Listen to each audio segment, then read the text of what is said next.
हेर न यसको यसलाई त म त ल सुरु गर्नु त्यस्तै हो के काखमा राख्नुहुन्छ छोरीलाई बरु होइन हो मोबाइल हेरेर ए ल ल धेरै धेरै स्वागत छ तपाईँहरूलाई सम्पूर्ण मिडियामा। हजुर धन्यवाद। आज दुवैजना आउनु भएको छ है। अब मलाई चाहिँ धेरै कुरा मैले तपाईँहरूको हेरिसकेको छु, धेरै कुरा थाहा पनि छ, तर पनि तपाईँको मुखबाट सुन्दा चाहिँ मिठो लाग्दो रहेछ। तपाईँहरूको विवाहबाट जाउँ है, कसरी जुरेको थियो यो भेट? यो भेट अब भगवानले जुराइदिनु भएको भेट हो। भेट भनेर हजुर त्यही पनि फर्स्ट भेटलाई याद गर्नु। भेट त अब हाम्रो मोबाइलबाटै भएको हो। हजुर, मोबाइलबाट के भन्छ एकै नजरमा माया बस्छ है भयो कि होइन सबै अब कुराकानी भयो नै सबैसँग भयो अरे भएको। तपाईँलाई मन परेको हजुर त्यसो भनौँ न, हजुर फ्यामिलीले के भन्नुभयो? फ्यामिली हेर्ने उहाँले भन्नुभएको थियो आफ्नो बारेमा म बोल्न सक्दिनँ म भन्नुभएको भन्नुभएको थियो। उहाँसँग होइन नि त सुरुमा कुरा भएको उहाँकै हजुरआमासित। ए अनि आमासँग सबै कुरा भइसकेको थियो। पछि हजुरआमाले नातिको लागि नातिनी बुहारी पट्याउनु भयो। नाति र बुहारी पट्याउनु भयो। के कुरा मन पर्यो? कतिखेर चाहिँ कन्भिन्स हुनुभयो तपाईँ?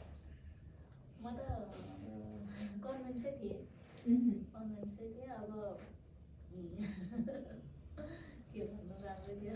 होइन, कतिपय हाम्रो समाजमा त श्रीमान भने त स्ट्रङ, अलिकति हुन्छ नि सबैसँग उ गर्ने, लड्न सक्ने, भिड्न सक्ने, हरेक कुरामा भन्ने खोज्छ नि त हाम्रो समाजले। अनि उहाँले बोल्न सक्नुहुन्न भन्दाखेरि ला मेरो लागि स्ट्यान्ड लिन नसक्ने, बोल्न नसक्ने भने त्यस्तो पिर चाहिँ लागेको होइन? त्यस्तो पिर मलाई भन्दा नि मेरो घरमा चाहिँ लागेको थियो, परिवारमा त्यस्तो भन्नुहुन्थ्यो। मैले चाहिँ अब खासै त्यति धेरै उ गरिनँ, त्यसमा नि मैले फेरि मतलब गरिनँ। मलाई त ठिकै, उहाँ त राम्रै लाग्नुभएको। उहाँ राम्रो लाग्नु, उहाँले चाहिँ के प्रतिक्रिया दिनुभयो अब बिहे गर्ने भन्ने कुरा गरेपछि? उहाँले त त्यस्तै राम्रै हो। अब घरमा आएपछि अब त्यस्तै यता त्यता गर्न पाउँदैनौ मेरो घरमा, गर्नुपर्छ, घर सम्हालेर बस्नुपर्छ, त्यस्तै कुरा गर्नुहुन्थ्यो। एउटा बुढी बुढी भन्दा नि बुहारी चाहियो भन्ने कुरा गर्नुभयो।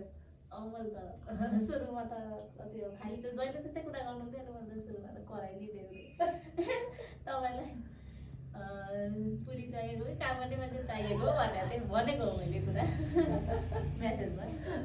के भन्नुभयो? अब उहाँको फोनबाट कसले मेसेज गर्नुहुन्थ्यो अथवा मलाई थाहा भएन। अब हुनुहुन्थ्यो होला कोही कोही पनि सपोर्ट गर्नेहरू, त्यो खासै त धेरै बुझ्नुहुन्न रहेछ त्यति बेला, मलाई थाहा थिएन त्यति धेरै चाहिँ। अब मैले लामो लामो मेसेज गरेको थिएँ नि त। अब त्यसरी पढ्न त सक्नुहुन्न नि त उहाँ, ए हो त्यसरी बुझ्नुहुन्न हामीले बोलेको गरेको। अनि म त्यस्तो लामो लामो मेसेज गर्दा नि उहाँले रिप्लाई दिनुहुन्थ्यो भनेपछि कोही हुनुहुन्थ्यो होला साथमा। सोध्नु भएन कसले रिप्लाई दिन्थ्यो त्यतिखेर? मैले सोधिनँ, पछिबाट मैले सोध्नु त अहिले कसले दिन्थ्यो भने सोध्नु। तपाईँलाई मैले पहिला फोनमा मेसेज गर्दाखेरि रिप्लाई कसले होइन कसले कसले मलाई कसले बुढी हजुरआमाले भन्दै हुन्छ। होइन होइन होइन मैले तपाईँलाई यसरी मेसेज गर्थेँ नि त उहाँबाट टेलीबाट। अनि तपाईँकोबाट चाहिँ कल दिदीले अर्को को 3-4जना दिदीहरू हो, कसले गर्नुहुन्थ्यो होला क्या। अनि त नि खालि अहिले त्यसै घराइसी कुरा मात्रै हुन्छ नि त। केटा मान्छे कहिले अब त्यस्तो हुन्छ नि, त्यस्तो कुरा हुँदैन थियो। अनि मैले चाहिँ अनि डाइरेक्ट एकचोटि चाहिँ भनेको थिएँ तपाईँलाई बिहा गरेर ल्याएपछि श्रीमती चाहिएको हो कि घरमा काम गर्ने मान्छे चाहिएको भनेको थिएँ। अनि होइन होइन त्यस्तो भनेको होइन, जे होस् घरमा आएपछि त्यही त अब दिदीहरूले गर्नुभएको रहेछ र त्यस्तो कुरा गर्नुभएको रहेछ त के थाहा त मलाई थाहा थिएन नि त। सोध्नु भएन कहिले पनि? मैले त सोधिनँ, अहिले सोध्दैछु। अनि मैले पछिबाट आएर त्यो खै बिहा भएको कति पछि उहाँको फोन चेक गर्दाखेरि त्यो मेसेजहरू नै थिएन क्या। भनेपछि उहाँले थाहा नपाइकन पनि मेसेज आएको हुनसक्छ। हुने रहेछ सक्दो रहेछ भन्नु पर्यो अब थाहा भएन फेरि। यो तपाईँ त पहिले त साङ्केतिक भाषा बोल्नु न थियो होला, कहिलेबाट चाहिँ सिक्नुपर्छ अथवा सिक्नुभयो, कसरी उहाँले पनि सिक्नु भएको हो कि साङ्केतिक भाषा के कसरी भएको थियो यो कनेक्सन भनिदिनु न। मैले त सिकेको छैन, नसिकिकन जान्नुभएको? कहाँ जानु उहाँले सिकाउनु पर्यो, ए म जान्दिनँ। कसरी सिकाउनु भयो उहाँले, लेखेर अथवा के भन्नुहुन्थ्यो यो भनेको के हो भन्ने कुरा थाहा पाउनलाई? लेखेरै यो शब्दलाई यस्तो यस्तो इसारा गरिन्छ भनेर